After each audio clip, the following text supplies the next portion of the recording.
कौन नरक जाता है, सुनो। या ऐसा कह दें कि नरक से कौन बचता है, दोनों बातें हैं। दोनों बातें सुनिएगा। पहले सुनो कि नरक जाने वाले के लक्षण क्या हैं, और दूसरा सुनना नरक से बचने वालों के लक्षण क्या है। अत्यंत कोप कटुका च वाणी दरिद्रतां च स्वजनेषु वैरम नीच प्रसंग कुलहीन सेवा चिन्हानि देहे नरकम गतानाम। ये 6 चिन्ह हम आपको बता रहे हैं। ये 6 चिन्ह भी उन लोगों के हैं जो भजन भी कर लेते हैं और पाप भी करते हैं। इनके अलावा भी चिन्ह होते हैं, लेकिन इन 6 को ही सुन लीजिए। पहला, अत्यंत कोप, भयंकर गुस्सा, अनकंट्रोल्ड क्रोध जो करता है, जिसके सामने पूरा परिवार, खानदान, पत्नी, बच्चे सब डरते हैं कि उनको ये बात पता नहीं चल जाए, क्यों, नहीं तो फिर कुछ तोड़ फोड़ मचाएंगे।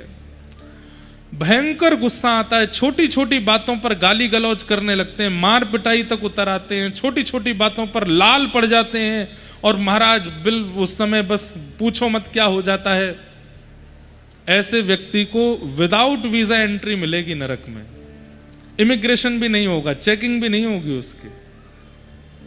और वो व्यक्ति अगर यहां बैठे हैं और या उनके संपर्क वाले व्यक्ति यहां बैठे हैं, तो ये बात उनको बता दीजिएगा। भयंकर क्रोध करने वाला व्यक्ति, छोटी छोटी बातों पर आग बबूला हो जाने वाला व्यक्ति नरक जाएगा जाएगा जाएगा, उसको कोई नहीं रोक सकता। क्यों? क्योंकि उसको तो क्रोध आता है, लेकिन वो कितनों के हृदय को विचलित कर देता है, कितनों के हृदय को ठेस पहुंचाता है। उन सब का अपराध उसको लगेगा, उसको नरक जाना पड़ेगा। अत्यंत कोप, भयंकर गुस्सा। क्रोध करने वाला व्यक्ति नरक नहीं जाएगा, भयंकर क्रोध करने वाला जाएगा। इसलिए कहीं बच्चे कल ही मां से कहने लगे, देखो मार रही हो आप, कल महाराज जी ने कहा था क्रोध करने वाले नरक जाते हैं। कहीं कहीं क्रोध आवश्यक है, जैसे मां का पुत्र पर, पिता का संतान पर, घर के मुखिया का घर के जनों पर, उनको संभालने समझाने के लिए बोला जाए, थोड़ी बात संकेत में कह दी जाए, इतना क्रोध चलता है। पर क्रोध में कुछ भी कर देते हैं, सिरफिरे हो जाते हैं, ऐसे लोग नरक जाएंगे ही जाएंगे। अत्यंत कोप। दूसरा, कटुकाच वाणी। किसी से भी बोलते हैं तो बिना व्यंग के नहीं बोलते, ऐसा ही बोलेंगे कि सामने वाले को थोड़ा खराब लग ही जाए। कई लोग ऐसे होते हैं, हम जो होते हैं मुंह पे बोल देते हैं, हम नहीं, मन में नहीं रखते बातों को। ऐसे लोग नरक जाते हैं, जो होता है मुंह पे बोल देते हैं। हमारे शास्त्र आज्ञा करते हैं, सत्यम ब्रूयात, सत्य बोलो, लेकिन कैसा सत्य बोलो? बोले प्रियम ब्रूयात, प्रिय सत्य बोलो। जो सामने वाले को कष्ट दे ऐसा प्रिय, ऐसा नहीं बोलना चाहिए। कड़वी वाणी बोलकर के जो दूसरों के हृदय को दुखी कर देते हैं, उन्हें भी नरक जाना पड़ता है। आपको पता है कि वास्तविकता क्या है, फिर भी आप उससे ना बोलो। कटुकाच वाणी। तीसरा, दरिद्रतांच।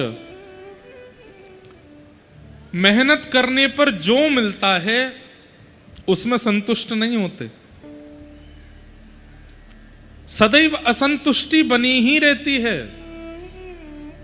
उसके पास जो है ये मेरे पास क्यों नहीं है, इसको जो मिल गया ये मुझे क्यों नहीं मिला, इसको मुझसे बेहतर कैसे मिल गया, इसके पास ये कैसे आ गया। जो दूसरों की उपलब्धियों से सदा अपने उपलब्धियों को कोसते रहते हैं, ऐसे लोगों को दरिद्र कहते हैं। और एक बात और सुन लो, ये आसन जो है ये दरिद्र आसन है। ऐसे बैठने वालों को दरिद्रता आ ही जाती है, सीधे बैठ जाओ। इसको दरिद्र आसन बोलते हैं। ऐसे जो लोग ऐसे बहुत बैठते हैं, उनके अंदर असंतुष्टता होती ही है, वो असंतोषी रहते हैं जीवन भर। इसलिए इस आसन में नहीं बैठना चाहिए। हाथ पांव दर्द कर रहे तो इधर उधर हो लो, लेकिन इस आसन में मत बैठो। एक दो बैठे थे तो मैंने संकेत कर दिया है। दरिद्रताम च, ऐसा नहीं है कि आप दरिद्र ही हो जाओगे, पर हां धीरे धीरे होने प्रारंभ हो जाओगे, धीरे धीरे लक्षण आने लगेंगे असंतुष्टि के। दरिद्रतामच, दरिद्र व्यक्ति नरक का गामी होता है, जो असंतुष्टि रहता है। पत्नी कितना भी अच्छा भोजन बना ले, लेकिन उसमें भी तुमने नमक ठीक से नहीं डाला, नींबू नहीं पड़ा इसमें, ये नहीं हुआ, वो नहीं हुआ, ये नहीं, वो कितना भी अच्छा श्रृंगार कर ले फिर भी उसमें कोई ना कोई कमी ही निकाल।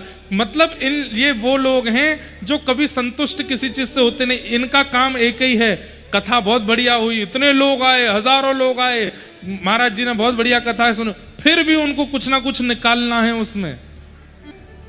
ऐसे लोग जो असंतुष्ट ही रहते हैं, दरिद्र, इनको नरक जाना पड़ता है। क्यों? इनके लिए कुछ भी कर लीजिए, ये कभी प्रसन्न ही नहीं होते।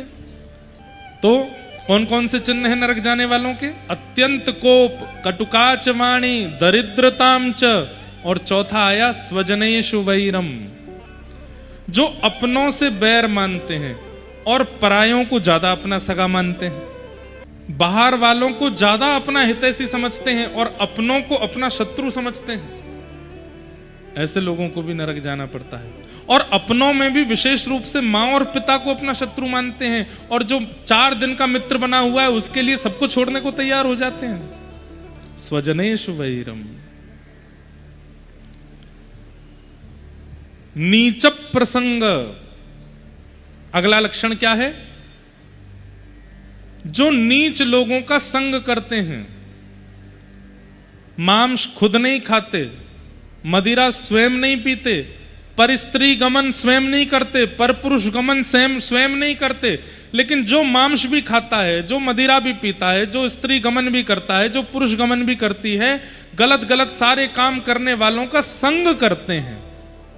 मतलब हम नहीं करते, हमारा मित्र कभी कभी पी लेता है, हमारा मित्र खा लेता है, हमारा मित्र गलत काम कर लेता है, मैं नहीं करता, मैं परम शुद्ध हूं। वो तो जाएगा, आपको भी लेके जाएगा, आपको जाना पड़ेगा। नीच लोगों का संग करने वालों को नरक जाना पड़ता है। कुलहीन सेवा, माता पिता को गलत व्यवहार करने वाले बालक की जो सेवा करता है, जो मदद करता है, सुन रहे हैं बात को? माता पिता के साथ गलत व्यवहार करने बालक की जो व्यक्ति सेवा करता है और मदद करता है, उसको भी नरक जाना पड़ता है। ये तो थोड़े बहुत सुधरे हुए चिन्ह हैं, इनके अलावा पाप की गणना तो है ही नहीं। कितने पाप हैं। कई बार कथा सुनने वालों में भी ये 6 लक्षण आ जाते हैं, इसलिए इन 6 लक्षणों को ही बताया गया है। कथा सुनने वाले में भी क्रोध होता है, कथा सुनने वाले में भी असंतुष्टि होती है, कथा सुनने वाले भी कई बार वाणी के उचित नहीं होते, कथा सुनने वाले कई बार नीच लोगों का संग भी करते हैं, कथा सुनने वाले कई बार कुलहीन लोगों की सहायता भी करते हैं।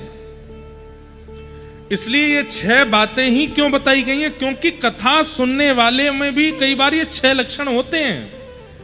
इनके अलावा भी नरक जाने वालों के लक्षण हैं जो कथा में आते ही नहीं है, उनके तो बहुत ही लक्षण हैं। कृपया कर इन 6 से बचो।